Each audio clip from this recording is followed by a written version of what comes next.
No matter if points are gained or points are lost, there will be much to discuss. For analysis regarding tonight's Winnipeg Jets game, here are Dave Manouk, Ezra Ginsburg, and your host, Drew Mandel. The Illegal Curve Postgame Show, presented by PlayNow, the official sports betting partner of the Winnipeg Jets, starts now. The streak is dead. Long live the greatest hockey team to ever grace God's green earth. Good evening, Winnipeg. Good evening, Manitoba. For all those joining us live this evening on our YouTube channel and all of our social media platforms, we say good evening, universe, and welcome to the Illegal Curve post-game show presented by PlayNow. With Dave Manouk, with Ezra Ginsburg, I'm your host, Drew Mandel, here to discuss a game that is certainly not going to go down in the annals of NHL history as one of the best of all time, but for a Winnipeg Jets team desperately in need of good news and desperately in need of a win. They get both in tonight's contest, an ugly, but at the same time, oh so pretty 3-2 overtime victory over the Buffalo Sabres. Gentlemen, good to see you both on this Thursday night. The Jets starting off a streak of 3 in 4 nights, so you know that they wanted to get off on a good note against a equally struggling Buffalo Sabres team, and they do get it, albeit in overtime, but they'll take the 2 points and run all the way to the bank with those. Nice to see you both. What's up, boys? And like you said, Drew, sometimes it's not a great game. It's not a great performance, but, you know, you get it to overtime and then, you know, you take care of business in overtime, even though, you know, the Sabres, I would say, had the better looks, right? But I gassed Josh Morrissey with the really long. You don't usually see breakaways that start like at your own face-off circle, right? At the hash marks. Exactly. So, yeah. I mean, I thought, you know, Lowry, you know, if any guy deserved a goal, you know, in this game, like he I thought was really good tonight. We talked about he was arguably the Jets' best forward last game, and so. Yeah, you know, I think the biggest thing for me, guys, in this game is the Scheifele line breaks out a little bit, right? Yes. Like I wouldn't call it a full breakout, boys. Like it's not exactly like, you know, they had 5 or 6 goals or anything like that. They were noticeable for all the right reasons, right? And Connor, I thought that was one of his best games in a while because obviously, you know, guys, Kyle Connor's a goal scorer. He can distribute the puck. Dave M always talks about how he's always even Steven with the same amount of goals and same amount of assists every year and in his career, right? But it's the way I've always said, the way he hunts the puck and he forechecks. And I thought he was back checking really nicely. So I thought, you know, Connor was really pacing that line tonight. Obviously, you know, Vilardi gets the goal. Vilardi had some other chances in the game. Scheifele, guys, is finally starting to look like the Mark Scheifele that we've become accustomed to. Obviously, can we talk about that for a second? Is it not so bizarre? Like, you know, he suffers whatever the injury is. Okay. You know, he's struggling with it. Clearly, it's evident that he's struggling with it. You know, he's not taking the draws. He's not very noticeable. He's not very effective. And you would think it's going to take some time off. It's going to take some sort of healing. There's going to be some sort of process that he has to go through in order to get healthy again. And then just seems like he's randomly back to being healthy again. Like it's great for the Winnipeg Jets. It's great for Mark Scheifele to see that he looks like he's back to, you know, his regular and usual effectiveness. But it just seems like it healed itself without really even requiring any time off the ice, because it's not like the Jets have had a break. They're in the midst of still this crazy schedule. I'm just surprised that whatever was ailing him seems to have resolved itself without there needing to be any sort of extra attention or missing of any time whatsoever. That's all I find just curious. I don't think I would say is that I had some folks say, did you think that was because he was trying to play on the wing? But the reality was he was fine the last game. He took 14 faceoffs in the loss against the St. Louis Blues.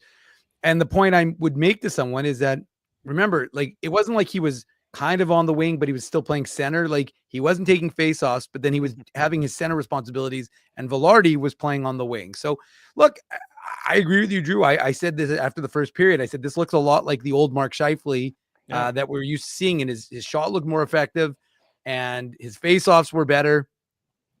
So, do I think he's at 100%? Not quite, but do I think he is clearly feeling a little bit better than he was 2-3 games ago. There's no question about it. He looked much improved from what I could see in the last couple of games, right, Ezzy? So and like the comment, I just sorry, I didn't post it. I lost it. It was about a couple minutes ago. The comment was that he had some bite in his game, and I agree with that. I just checked. He was credited with 3 hits in the game, and that's another thing too. When look, we'll get into it probably on the Saturday show about Scheifele not making Team Canada. I don't think we have to spend too much time on it. No. We all agree it's unfortunate. Obviously, Scheifele wanted to make Team Canada.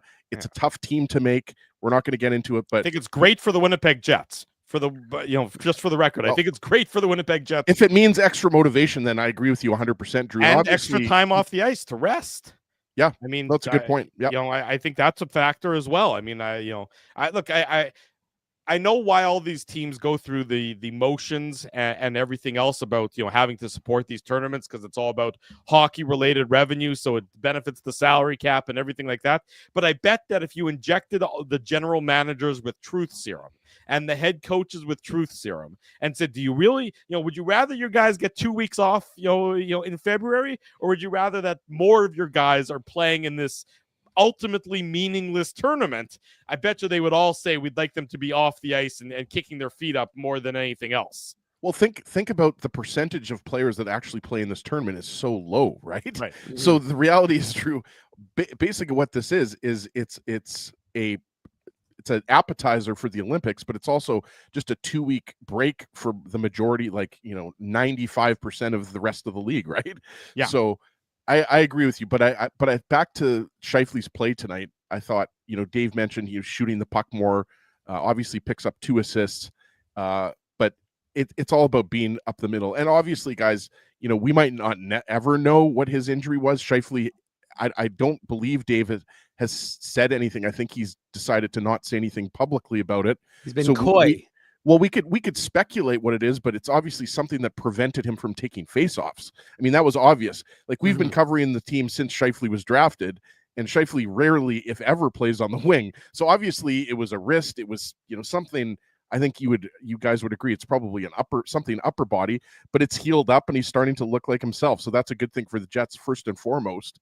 And I really liked Hayden Fleury's game. And obviously, guys, we'll get into the D pairs, but wasn't it a three handsome guys on the Illegal Curve Hockey Show on Saturday morning that suggested dropping, it might have been Drew actually, suggested dropping Dylan DeMello. Could have been Dave. I forget. It wasn't me. Yeah. But anyways. The handsome part was a stretch, I would suggest, at the best of time. Although babyface Ginsburg over here without any facial hair, you look like you might get carded if you're buying beer at the liquor store or something.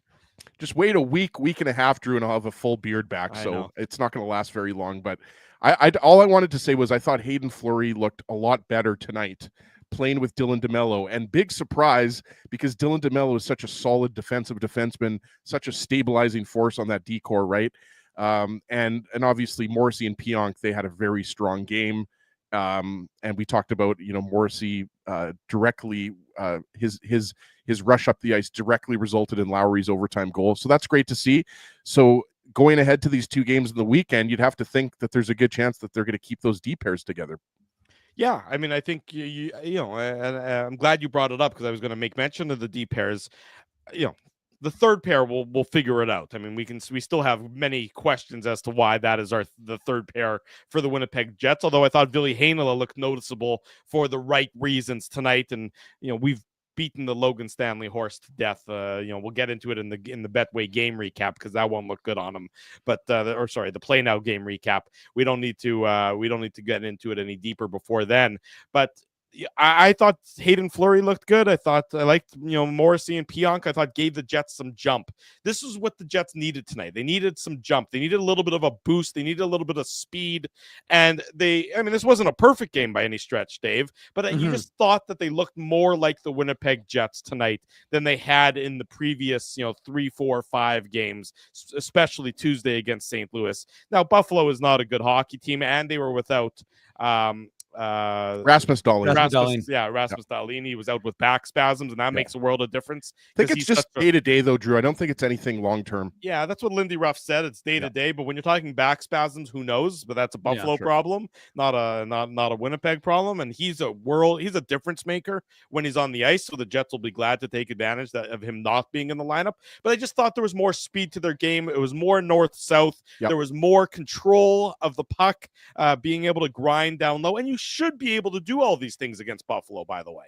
You know, these are things that you should be able to accomplish. So it's good to see that they were able to accomplish them. And by the way, it's not, worth mentioning, of course, that the Jets battle back twice from 1-goal deficits to eventually get this win. So they come from behind on 2 different occasions tonight to pull out the victory in overtime, Dave. Yeah, no, and I agree with your jump in the step. I thought Gabriel Vilardi was quite good. Great. I thought there were a couple of shifts that I was like, wow, that's, that was what you want to see from a guy who you want to potentially commit to long term, right, Ezzy?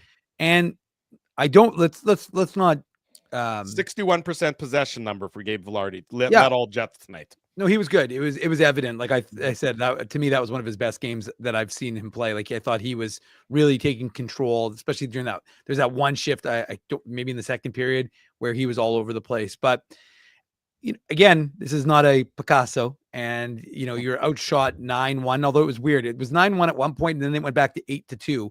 So maybe it was 8-1. Maybe they pressed the wrong button initially, and then they had to move it to the other column. But the point is that it's a 2-2 game, and the Sabres took control in that third period in terms of the shots. I mean, again, they weren't terribly high danger, I would suggest, but they just had the puck.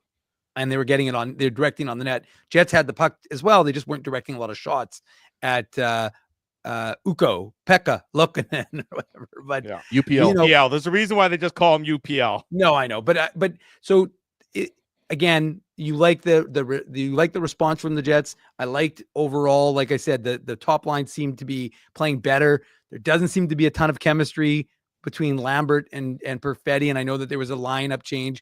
And, after the lineup change actually is where the Jets stopped getting a lot of shots. That was in the third period to start. They switched Iafallo and Lambert. But at the end of the day, I thought the Lowry line was a little bit better and they were getting some more chances. The team just, again, like I said, they're just not that same structured team that we're used to seeing, guys. But I would say that there was a little bit more Winnipeg Jets hockey overall. And I would say that the jump that we haven't seen over the course of the last, the losing streak is 4 games, but the Jets play from where it was to what it's become has been longer than 4 games, obviously. Yeah, the last time the Jets played what I would describe as a complete game was the win against Pittsburgh. Yeah. But, I'm pretty sure you, me, and Ezzy could have beat the Pittsburgh Penguins that night. That's how bad Pittsburgh was. But, so tonight, again, not perfect, not pretty, not something that the Jets are going to, write home about, but it's at least the signs of that you're coming through the other side of the slump that they've been in. And that is important, of course, as this is a sequence of 3 and 4 nights for the Winnipeg Jets, or 3 and 4 days as the case may be, with the afternoon games and then the early evening, late afternoon game on Sunday against the Blue Jackets. So at least signs are pointing, I would argue, upward trajectory. But before we get into this, just that third period was the sterling example of why there shouldn't be a loser point in the NHL. Because people paid money for this game. Not a lot of people. Allegedly, there were a lot of empty seats in that lower bowl. Yeah, allegedly the attendance, according to the game sheet, was I can't even listen to this crap. 14,497. No way. Sure. Dave, I'm pretty sure that's what the motto of a legal curve is. I can't listen to this crap. But 14,497. Yeah, you know what, Drew? I'd buy that. And there's 14,000 people in this chat. This is the best one ever. 14,000 of you. Thank you, everyone, for joining us. And if my aunt had balls, she'd be my uncle. Yeah, that's tickets sold. That's not people in attendance. But the first 2 periods were not great hockey. That third period was 2 teams in opposite conferences who were fine skipping the third period altogether, and each team getting the 1 point and taking it over to overtime. That's what you saw in that final 20 minutes of tonight's game. Just awful that this is what the NHL, considers to be acceptable entertainment. Oh, by the way, we're going to expand with another 2 or 4 teams so that we can make this the regular basis. I did say that to Ezzy when we were chit-chatting during the third, and I was like, oh, man, and you want to add 2 more teams? And the only thing I would suggest, Drew, to add to your point was that it seemed like both teams adopted that for the first 3 minutes, maybe 4 minutes of overtime, because they're like, oh, well, we played such an ugly, boring, slow hockey game. Let's make this overtime, maybe which we'll is really pretty exciting. Then maybe we'll get a point and a half if we take it to a shootout. And maybe there's a reason why we haven't seen the Jets play overtime since October 24th. Yeah, well, the last overtimes have been quick and decisive. The Jets have won them in, but it has been a while since they were last in an overtime. And of course, they're still undefeated when they go to extra time this year, which is a bit of a statistical anomaly at this point. But nonetheless, the Jets do get the victory by that 3-2 margin over the Buffalo Sabres. Let's break it down goal by goal. We like to call it the PlayNow game recap. That's right. It's the PlayNow game recap here on the Illegal Curve post-game show. Sign up for PlayNow and get a casino welcome bonus up to $150. PlayNow is Manitoba's local, legal, and secure gambling site and the official betting partner of the Winnipeg Jets. Conditions apply, 18 plus, and of course, enjoy responsibly. Not the start that the Winnipeg Jets wanted, as the Buffalo Sabres opened the scoring early on in tonight's contest, 3 minutes and 27 seconds into the game, with Vlad Nemesnikov in the penalty box, having taken a hooking minor. Tage Thompson, great player, real great player. 14th goal of the year already for Buffalo. Jason Zucker and Alex Tuck getting the assists on this one. And it's, nothing particularly pretty about it. There's traffic in front of Hellebuck, and it's a nice, a well-placed shot by Tage Thompson, I would say, as he able to pick a corner a little bit on Connor Hellebuck. Maybe not the best goal Hellebuck's ever given up, but, on a power play, the Jets, they're having some penalty kill troubles a little bit so far this year. The power play has been better than the penalty kill. And as a result, the Sabres get an early 1-0 lead, which is exactly how they started against the Colorado Avalanche on Tuesday night as well. Before I talk about this goal, can we also just talk about how sharp those old school black Sabres jerseys look? They're good. I don't like them. You don't like them? Okay, Drew, that's fine. I mean, look, to each his own, right? But it makes me, I don't know if about you guys, but it just makes me think of Dominic Hasek. I went with Miro Satan. Yeah, Miro Satan, or I was going to say Michael Pekka. Someone also said Rob Ray in my response to my Miro Satan. They said Rob Ray. Yeah, I kind of see as well. Rob Ray, when Rob Ray, he was wearing the blue and the white with the old, the real old school 80s, early 90s ones. Sure. These ones, I think he might have worn the black. He might have worn the black though, Drew. I actually think he did. I just can't. I mean, I'm just thinking about Mayday when he scored. Well, yeah, no, I understand. That's what he wore overtime. That was what he wore consistently. But yeah. By the way, I think TH Power's got it right. I saw it from TH Power there. That's Drew doesn't like something weird. I like that comment. That was a funny comment, I gotta say. True. I just when it comes to the options for Sabres jerseys, that's not the one I would choose. I think the classic blue and yellow with that's the awesome. white. The one that Pat LaFontaine wore. Yeah, the ones that Pat LaFontaine wore. Exactly right. To me, those are. I've got that jersey. Those are nicer actually than these ones that they wore tonight. But that's at least you the railed Sabres us. The Sabres have had jerseys that are much uglier than the ones they were wearing tonight. Let's put it that way. Some of the alternate jerseys they've had over the years haven't been great. Yeah, they had the turd burger, which is what our buddy Mike Harrington of the Buffalo News called it for so many years. That were just really sort of embarrassing looking. But I guess none of us are fashion plates, believe it or not. We're not mavens of the fashion world. There's no Mr. Maxwell's among this group. But we're all wearing a Legal Curve tonight. Right? I'm actually not. I'm wearing a Bombers t-shirt. Okay, well, I have no problem with that. Flin Flon Bombers or Winnipeg? Winnipeg. Sorry, not Flin Flon, but Winnipeg in this case. Yeah, let's ask John Ginsberg if he's going to wear Flin Flon. Yeah, exactly. Yeah, he has probably an old school jersey from the 1960s you could wear if you want. But just one more thing before getting to this goal. Another guy that didn't make Team USA, Tage Thompson. Yeah. Again, these guys use it for motivation, right? And I'm not saying that Tage Thompson being snubbed by Team USA is the reason why he scored tonight. I'm just saying that Tage Thompson, you forget, right, guys? He had we have 46, 47 goals a couple of years ago, almost 100 points, He's right? good. So, I mean, it just shows you how good the players that are on all four of those teams, right? But the one thing I wanted to point out about this goal was I thought that the Jets were a little bit too loaded on one side. Like, Yes. you had Tage Thompson, who had a lot of time and space right at the faceoff circle. Rasmus Kupari was the player that I remember was a little bit out of position. But look, Tage Thompson's a great scorer. You do have an extra man, but I thought the Sabres were doing a nice job of kind of stretching the Jets D out on that power play.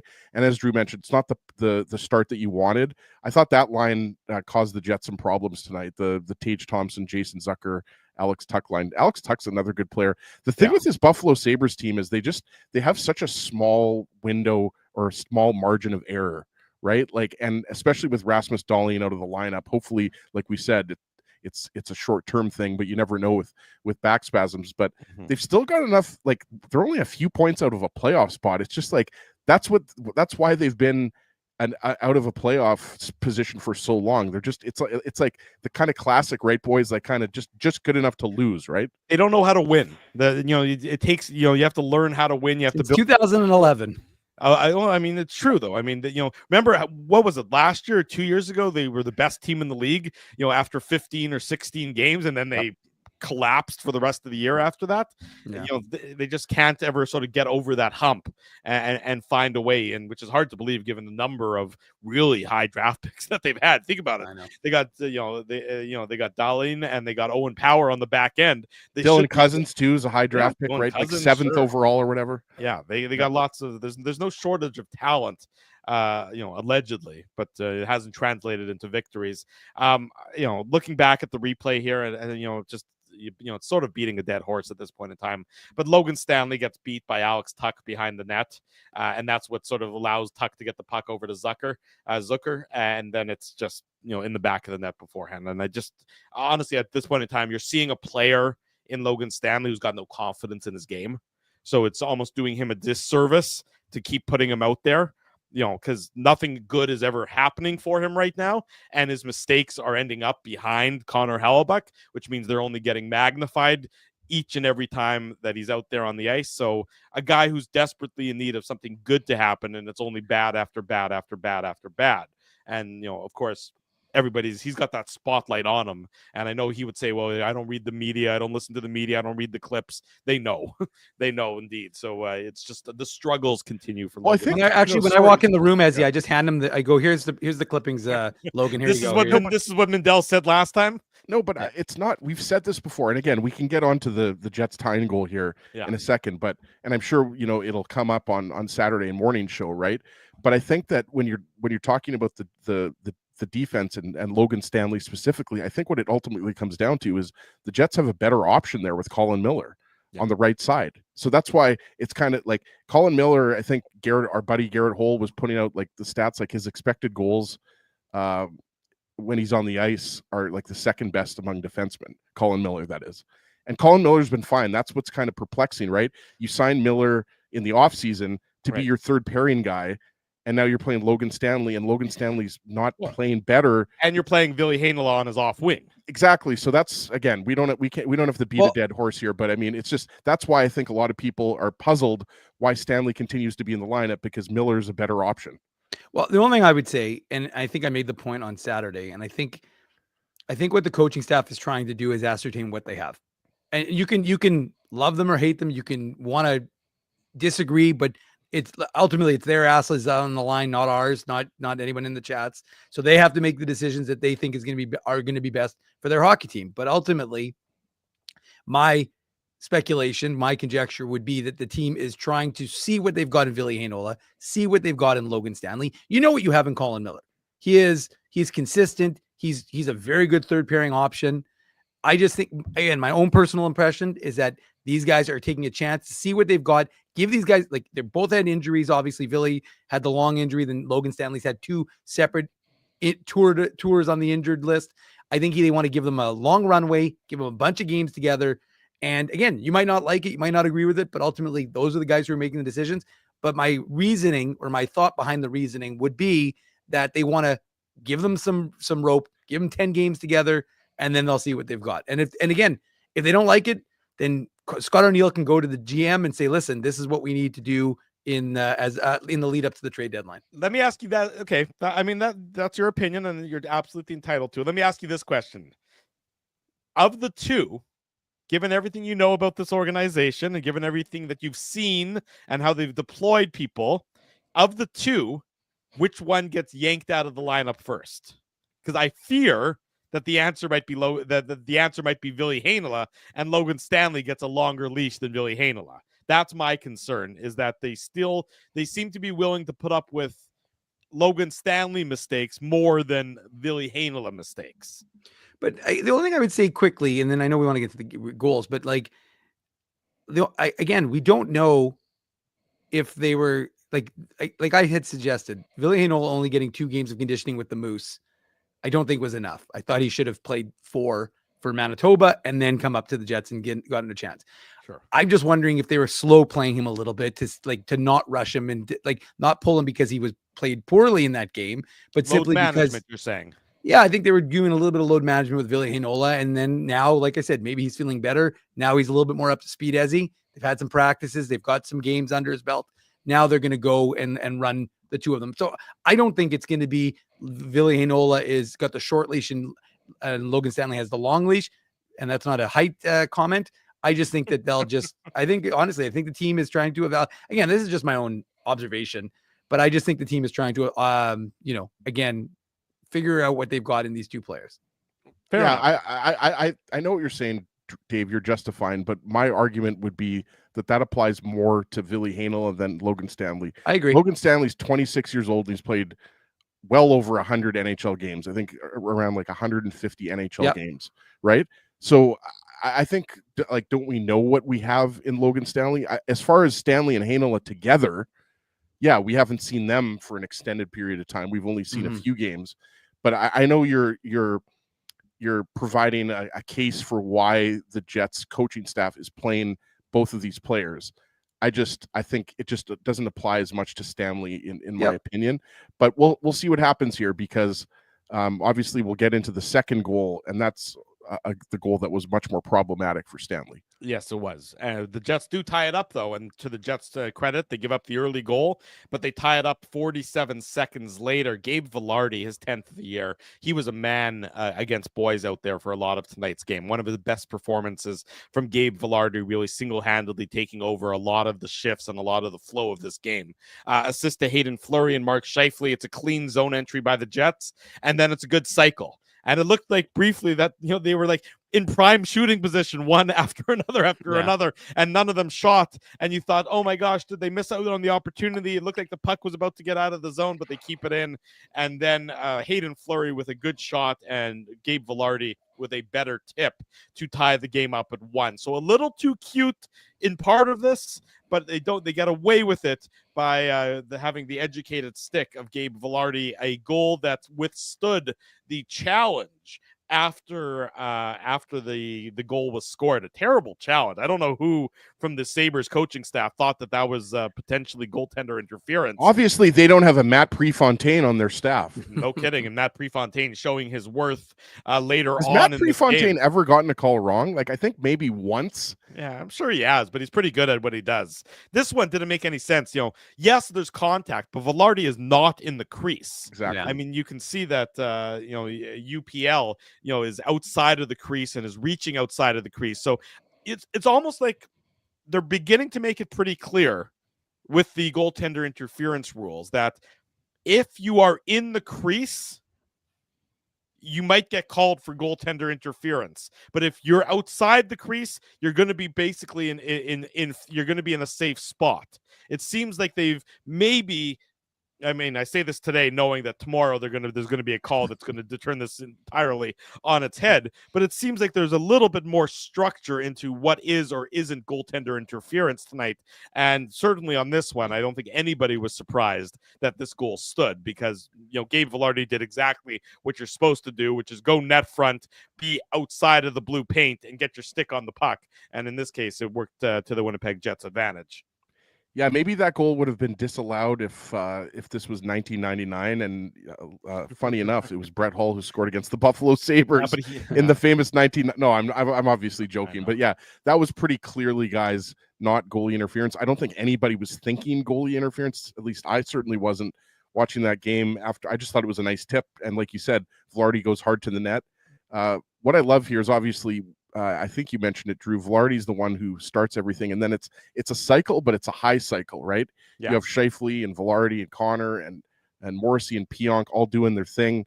And I love, like, on entry right after the move that Connor, I know Dave noticed this, the move that Connor put on Ryan McLeod, the inside-outside move. Like, there was just, like, to me, that was what we've been accustomed to seeing from the Jets. Like, that type of work, that type of skill on display, and you're now causing teams to get out of their comfort zone, right? And they're starting to chase, right? We haven't seen enough of that from that line over the last couple weeks. Certainly, we didn't see a lot of that on the road trip, right? And then Vilardi goes to the net, and Connor and Scheifele are doing a nice job kind of cycling, and Fleury just puts a nice shot, and Vilardi, nice tip, right? Like, not much to it. And you love the fact that, 45 seconds after, you love that the Jets had that pushback, because we certainly didn't see enough of that on the road trip. You're right. Exactly right. The Sabres retake the lead late in the, I guess not quite late in the first period, about 7 minutes later, 7 minutes and 15 seconds to be exact. Dylan Cousins, he gets his 6th of the year assist to Zach Benson, and Clifton getting his 6th assist on the year as well. That's Connor Clifton. It starts with a clean zone exit from the Sabres zone, and you just don't like how, I mean, again, I'm honestly, I'm at the point where I'm beginning to feel a bit bad about it, but you don't like how Logan Stanley is playing this one at all. It's just a free path right up the middle of the ice for the Buffalo Sabres and for Dylan Cousins. Ville Heinola is trying to knock down the pass.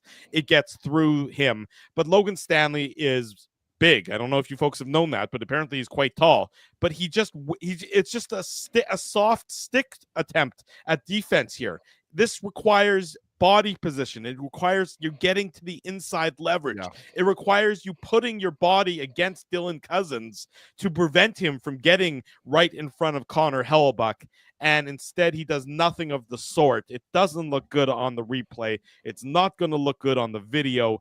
It's just reprehensible defense at this point for a player who should know better, but for whatever reason, either can't or won't execute properly. And it's 2-1 for the Buffalo Sabres at this point, Ezzy. Yeah, and this is the Sabres second line. I think it's considered their second line, the second or third line, Cousins, Benson, and Peterka. Yeah. And what Stanley does is, because it's Peterka who's at the Jets blue line, if on the right side, I mean, it's to the left of Hellebuyck, but watching it on TV, it's on the right side, and he's at the blue line. Stanley's left to the yeah. And so Stanley, I guess, is thinking that wide. Well, Cousins bringing the puck. He's bringing the puck with speed through the neutral zone. Yep. And I guess what Stanley might have been thinking there is, well, he could pass the puck to Peterka, and then I'm going to have to go, close the gap on Peterka. But the problem is that he just reads it wrong, and he puts himself in a position where he takes himself out of the middle of the ice just a little bit. Yes. And then Cousins passes it to, it's a give and go between Cousins and Benson. And Stanley it's too easy for Cousins to go up the middle, and Stanley doesn't really do anything there. Like, he doesn't get a stick on him. He doesn't get a body on him. If he's in a better position there, closer to the middle of the ice, then he's able to maybe lay a body check, or at least, stop Cousins in his tracks, right? So again, he needs to get his body between Cousins and Hellebuyck, right? And we hear it on the broadcast all the time, Dave. Kevin Sawyer says it all the time about being, above the play and having body position and using the inside leverage. And you look at this one, and Stanley is playing the outside shoulder of Dylan Cousins, which is just not a threat. The threat isn't the outside shoulder. The threat is coming right down Main Street. It's just a north-south play. And as a result, Dylan Cousins is just able to walk right in. Nobody puts a body on him. By nobody, I mean Stanley. It's just he's not reading the play well enough. And is that a function of confidence and a lack thereof? Is it a function of just an inability to understand what's being thrown at him by the opponent? I have to believe it's more confidence than an inability to understand. But whatever it is, it's poor defensive play that results in a Buffalo taking a 2-1 lead. Yeah, I mean, like I said, I was trying to explain in the chat, we're not particularly, this isn't the anti-Logan Stanley show. We don't really care one way or the other, but we have to break down the game. And when you break down the game, and he was on for both, he played a role in both goals against, you have to talk about it. You have to mention it. It does bear mention. And you're right, Drew. I mean, look, who else is he taking? I mean, Cousins is his guy. Ville Heinola is trying to intercept the pass. And so you've got, I mean, again, Stanley shoulder checked. He looked to see if there was anybody around him. He knew he had Cousins to take, and he's just a fraction too slow. He doesn't get to him in time. And as a result, the Cousins is unmolested in front of the net first of all, you got to credit Zach Benson. He's such a skilled player. I mean, obviously fans of the Winnipeg Ice got a chance to see him here in Winnipeg for a couple of years doing his thing, but I mean, it's a perfect pass onto his stick, right? So you credit Zach Benson for making that pass and Dylan Cousins for putting it home. But again, good body positioning, good defense doesn't allow him to have that opportunity. He's not wide, guys. And it's, for the record, it's not just a Logan Stanley thing. I mean, we can talk about it throughout the course of the game. There was a play in the third period where Hayden Fleury was in front of the net. There's a guy coming from the side, and there was a guy in front. And so Hayden Fleury literally backed off, allowed the guy to cut into right on the net, and didn't actually kind of put himself into a no man's land. So guys made mistakes. The only difference was that didn't result in a goal against. So it's still a mistake. It's still something I'm sure the coaching staff is going to show Fleury and say, well, you got to be more clear cut in your decision making, because all you did was put yourself into a bad position. But ultimately, at the end of the day, like I said, we just looked at this play, and you can't help but look at this play and see that Logan Stanley wasn't in the position he needed to be to clear the. You talk about a guy I don't care about whether he's 6'7" or 6'1" or whatever. You're in front of the net, clear the front of the net. That is your responsibility as a defenseman, to not allow a guy to have that much time and space. And it's happened too many times on this current Jets losing streak, right? Not solely by Logan Stanley, but he's been responsible a couple of times, where guys have had time in front of the net, and Connor Hellebuck is going, where's my defense? This is nuts. What's going on here? So you have to point these things out. I mean, we can't lie on the show. We can't pretend like what we're seeing, we're not seeing. He made a mistake. It cost his team a goal. It's 2-1 for the Sabres. Yeah, and before we move on to the next goal, Doug is saying this in the chat, and it's worth mentioning that you probably want to see Ville Heinola play that a little bit better, maybe be a little bit more aggressive against Zach Benson there. I mean, I know what he's trying to do. He's trying to knock down the pass, but maybe a little bit more decisive in his decision making, and that pass doesn't go through. So it's not great on either of them, but it is worse on Logan Stanley in my mind than it is on Ville Heinola, just because Stanley. Again, we said it. We don't need to harp on it, but you just don't like how that's played really by either of that young Jets defensive pairing. 2-1 after 20 minutes for the Buffalo Sabres. The Jets get a golden power play opportunity, a full 2-minute 5-on-3 early in the second period.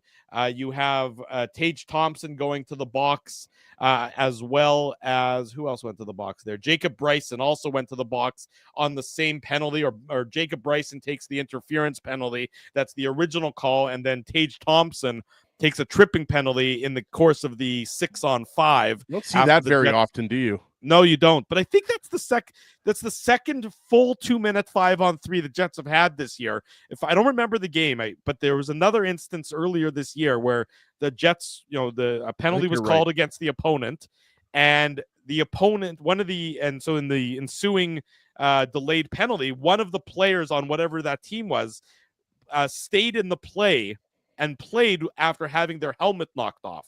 And the rule, of course, is once your helmet's knocked off, you either have to go to the bench or you have to pick up your helmet and then rejoin the play. So I think it's the second time this year that the Jets have had two 2-minute 5-on-3s. And in this one, looked like for a while there the Jets maybe weren't going to capitalize, but they do with about 27 seconds to go in the 5-on-3. Kyle Connor, his 14th on the year, assist to Mark Scheifele, and assist to Josh Morrissey. And the Jets, you know that this is a real big sort of turning point in the game, that if Buffalo is able to kill off this 5-on-3, this full 2-minute 5-on-3, then that would be a real boost to them. Instead, it's not the prettiest goal Kyle Connor's ever scored, but he shoots it hard enough and effectively enough that it gets through UPL to tie the game up at 2 very early in the second period, Ezzy. Yeah, and what you love most, I mean, and we've talked about this. I mean, a 5-on-3, I mean, you expect to score. Every team in the NHL, I think we'd agree, should expect to score, especially when it's a full 5-on-3, I should mention. It's a little bit different if you've got like a 30-second 5-on-3, but especially when you've got a full 5-on-3, every team in the NHL should expect to score, especially the Jets, who have the best, I think they still have the best power play. Or no, New Jersey. You're Is it Devils, New Jersey? buddy. You're Oh, Devils. is it? Okay. No, I wasn't goading you there, Dave. I thought the Jets might have still been number one. No. I guess despite scoring tonight, they're still not, but you know what I'm saying. The second best power play in the league, right? And obviously it's not going to be a surprise for anybody to hear that. I mean, the motion on this goal was really nice, and you love how Kyle There's a Connor lot of skating room when it's a 5-on-3. Well, and Kyle Connor, I mean, he just goes like kind of power skates backwards into a shooting position, and you could see guys on this power play that. What just happened? Yeah, did you just add a sound effect to your own breakdown of the goal? Yeah, I was like, what is going on? It sounded like an airplane just took like off. A jet just went by. Like, is that something you've added? That's something new in St. James? No. Well, I am close to the airport here in St. James. I was going to say, but is the flight path going right through your house? Is that how it works? I have NHL.com here on my screen muted, but by accident I unmuted it. So that's what you heard there.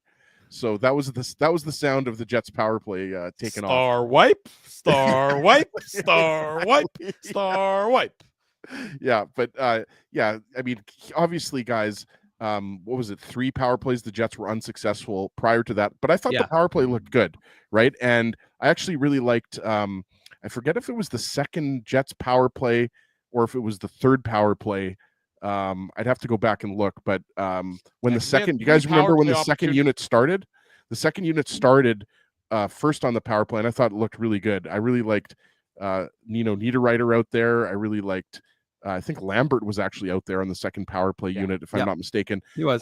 But yeah, I mean, this is obviously huge, guys. If you don't score on a full 5-on-3, that is so deflating. Yeah. So that was huge. And as Drew said, it's not a pretty goal, but obviously, Kyle Connor's shot deceived UPL enough that it squeaked through him. So, and that's huge, guys, because the Jets power play has not been that sharp over the last, I don't know, basically going back to the start of the road trip. Yeah. Well, and the only thing I was going to add, Ezzy, is that it's crazy to think that, this team, like you said, they burnt through the whole. When did they score in the power play, Drew? It was late. But with 20 seconds left. 37 seconds left in it. Yeah. So they burned through most of it. But the amazing thing about Kyle Connor, I was just going to say, is that was his first goal in 7 games, and he still has 14 goals. Yeah. Like, it just goes to show you how hot he was before he like the rest of the team went cold, because I don't know who told me, it might have been my dad actually, but he said something like that the Jets scoring went from being obviously first in the NHL to, I think, like, since the last few weeks at least, they're like 25th or something. They haven't been scoring, as everyone who watches these post-game shows knows. And again, like I said, Kyle Connor had 14 goals after not scoring for 7 games. Pretty significant. Yeah, so 2-2 at that point in time. Have to make mention, almost his first career goal, that being Tyson Kozak. You sort of feel bad for the kid. First career game in the NHL, first career goal taken off the board by Matt Prefontaine, the aforementioned Matt Prefontaine. Matt Prefontaine doesn't like first career NHL goals, apparently. No, but I mean, I think, guys, like, watching the broadcast, I'm sure we'll get people in the chat chiming in here too. When they were showing, and just first and foremost, great for Tyson Kozak, right? Like, he was a late draft pick, 7th rounder from Souris, Manitoba, first NHL game. And how awesome is it that his parents and I think he had at least one sister, maybe two sisters in the box there. But when they showed the Kozak family during the review, and it looked like they were biting off all of their nails, like just pacing back and forth in that luxury box. I just wanted to make mention of that. It was pretty funny to watch how anxious they were. And I think all of us would be anxious, if we had a family member that could have their first NHL goal taken away, right? So unfortunate, but look, that was goalie interference all day long. Yeah, it was. I mean, you hope that the kid gets, you hope the kid plays the next game and gets his first career goal. He's going back to Rochester tomorrow. Yeah, you hear stories about that. People in baseball, the guy had one at bat in his entire baseball career, and he, and he got hit by the pitch on his first pitch, and that was the entirety of his Major League Baseball career. Hopefully that won't be the case. Almost the pride of Souris. Backed up by Morwena, Manitoba's James Reimer. Yeah, exactly. Anyways, 2-2 after 40 minutes. The only power play in the third period came because Vlad Nemestikov stood on the ice and didn't move, and the opponent ran into him. And that was a tripping penalty at the 12:51 mark of the third period. Kudos to the officials for falling for that one, hook, line, and sinker, because they absolutely did it. You could see it coming. Vlad Nemestikov saw it coming as well. He's like, I'm just standing here. The guy ran into me, and he fell, and somehow I'm going to the box for tripping. He literally did not move. Did not move. Stationary. Like they could have called him for a pick, I guess. Yeah, I guess it's a bit of a basketball pick. But a basketball pick if somebody's getting open as a result of the play. The guy just skated at him and phantom pick. There was five nothing there. Power plays for the Jets. You knew that the Sabres were going to get a couple calls their way. Yes, that's true. You did know that they were eventually going to get a call along those lines. But nonetheless, the Jets kill that one off, and then they head to overtime, which was really quite a boring overtime, to be perfectly blunt, up until the last minute at the 3:59 mark of overtime. So 1 minute before it was going to go to a shootout, Josh Morrissey collects a loose puck. He's at the end of a shift. He collects it at his own hash marks, as he said earlier in the post-game show, the PlayNow post-game show, and he's gassed, but he's chugging up the ice, and he's almost out.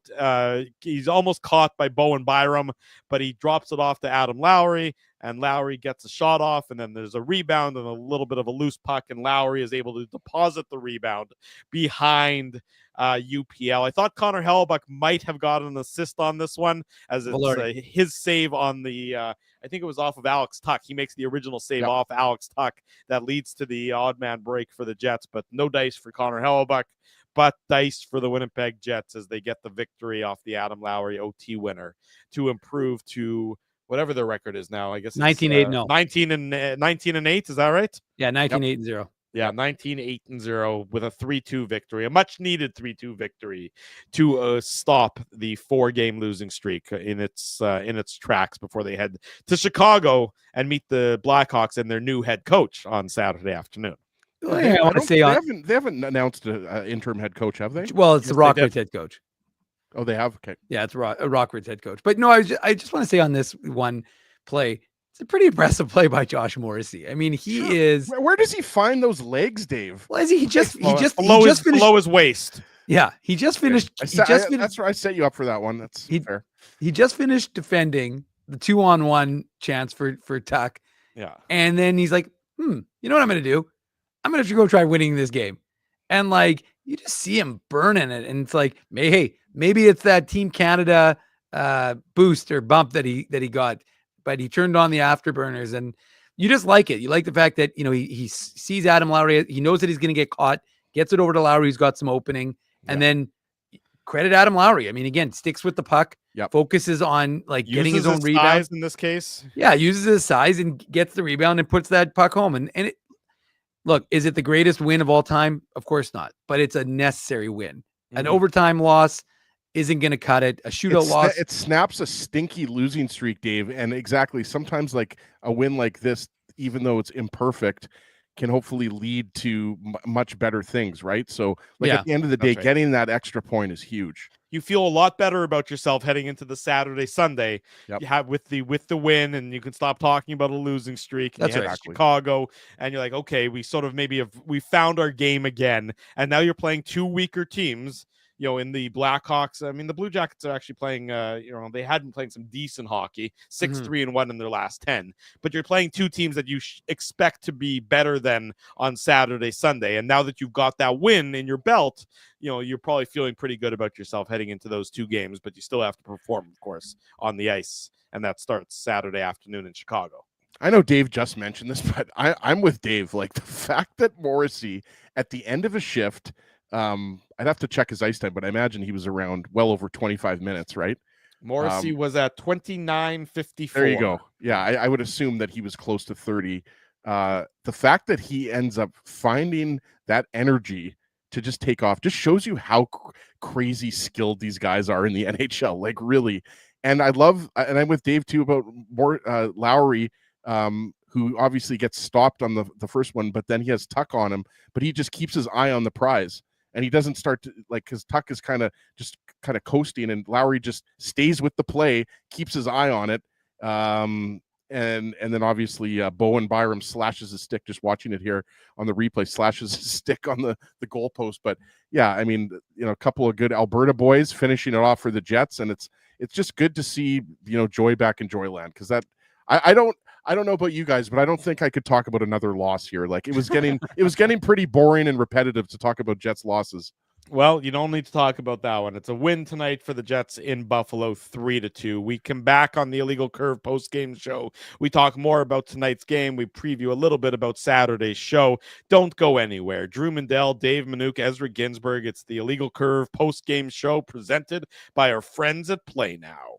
We want to thank you for not betting with PlayNow and choosing our illegal gambling site instead. Because we couldn't afford things like this without your money. So much of your money. Now, you might have questions like, do our profits benefit your community? No. Or bet with PlayNow, Manitoba's local legal and secure gambling site. Dining, entertainment, parking, and convenience, all in one spot. City Place is located in the heart of downtown Winnipeg, attached to the Canada Life Centre. Whether you're working, living, or out for a night in the downtown, make City Place your go-to destination before or after the fun finds you. Lunchtime, game time, anytime, visit City Place at 333 St. Mary Avenue, next to Canada Life Centre. Holt Dental, the new official dentist of Illegal Curve, has a philosophy rooted in two unyielding principles: genuinely caring about patients and providing outstanding service. Being a patient of Holt Dental means more than just checkups and treatments. It's taking the time to listen and talk to each patient so they can achieve the best long-term health, functionality, and aesthetics for their teeth, mouth, and gums. Conveniently located at Grant Park Festival on Taylor Avenue, Holt Dental is dentistry of the highest quality in a comfortable and relaxed environment. For more information, visit holtdental.ca. Oh, and there's plenty of free parking at the front door, too. Celebrating its 40th year as Winnipeg's home for stand-up comedy, Rumors Restaurant and Comedy Club has recently been named Canada's top comedy club and a top 5 comedy club in North America. From birthday parties to date nights to fundraisers and everything in between, Rumors is your destination for the best and most affordable live entertainment Winnipeg has to offer. For more information on upcoming shows, Rumors' incredible promotions, and to purchase tickets, visit rumorscomedyclub.com. So you're a pizza person, you married a wing person, but somehow your kids are salad people. You can't pick your fam, but you can pick your BP meal deal, starting from $18.99 for takeout or delivery at bostonpizza.com.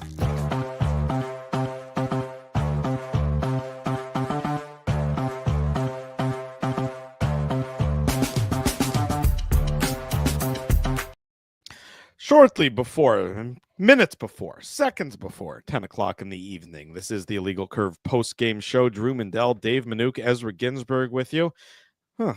I can hear, I'm in my basement, and I hear my daughter walking around upstairs. It's 10 o'clock at night. That's always a good sign. That's always great. I'm really thrilled that that's happening right now as I'm sitting here doing the post-game Maybe show. she has some thoughts on Adam Lowry's overtime goal. She's got thoughts. Most of her thoughts occur about this hour, where it's anything that she can possibly do to prevent her from going to bed is the thought that is echoing through her mind that she needs to share with us at this point in time. But nonetheless, we will carry on with the post-game show here tonight. Big thanks to all the sponsors of the post-game show. Of course, PlayNow, the title sponsor, and then our friends at Seagram's, and of course at Rumors and Holt Dental and Boston Pizza and City Place. Speaking of City Place, will be there on Tuesday before the Jets and the Boston Bruins. So another lunchtime edition of the Illegal Curve Hockey Show. That special noon hour edition we will do on Tuesday afternoon at 12 noon. So if you're in the downtown neighborhood, be sure to join us on Tuesday at City Place up on the second floor, up in the food court. We'll be there to preview the Jets and the Bruins, which will take place on Tuesday evening. So of course, we're looking forward to that happening. I realize I forgot to do something. Apologies. Let's do it now. The Seagram's shot of the game. We'll give it to Adam Lowry and his overtime winner. Don't shake your head at me, Manuk. I saw what you did that. Getting a little sloppy in your old age, Drew. I am getting a little sloppy in my old age. I'm tired. I would agree. I mean, I'm not going to say that this is the third time this season already, maybe fourth. We might have to take this responsibility away from you. That's all I'm going to say. There's no rule that says I have to do it during the game recap. True. I can do it at any point during the.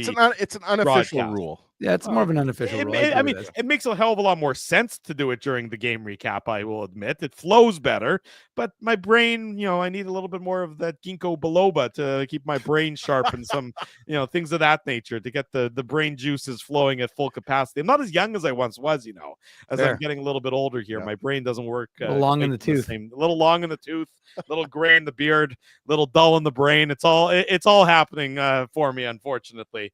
But anyways, there you go. Thanks to Seagram's for their support of the Illegal Curve post-game show here on our YouTube channel. Saturday morning, we have the Illegal Curve Hockey Show. That's coming up at 9 a.m. We're going to be joined by Mike McIntyre of the Winnipeg Free Press. We'll talk about the Jets with Mike, and Charlie Remuliotis, who covers the Chicago Blackhawks for NBC Sports there in Chicago. And of course, the Blackhawks, as we mentioned, made a coaching change earlier today, so they're going to see if that's going to help their fortunes on Saturday against the Winnipeg Jets. So Charlie's going to join us, and we'll talk about that right around 10:30 in the morning then. So we're looking forward to that as well. It ought to be a good one on Saturday. Then, of course, a quick turnaround before the post-game show Saturday afternoon at 5:30, and then a post-game show Sunday evening at 7:30. So if you haven't quite had your full fill of Illegal Curve, you got Saturday morning, you got Saturday afternoon, and then you got Sunday evening coming your way. So plenty of Illegal Curve broadcasts to come on this coming weekend.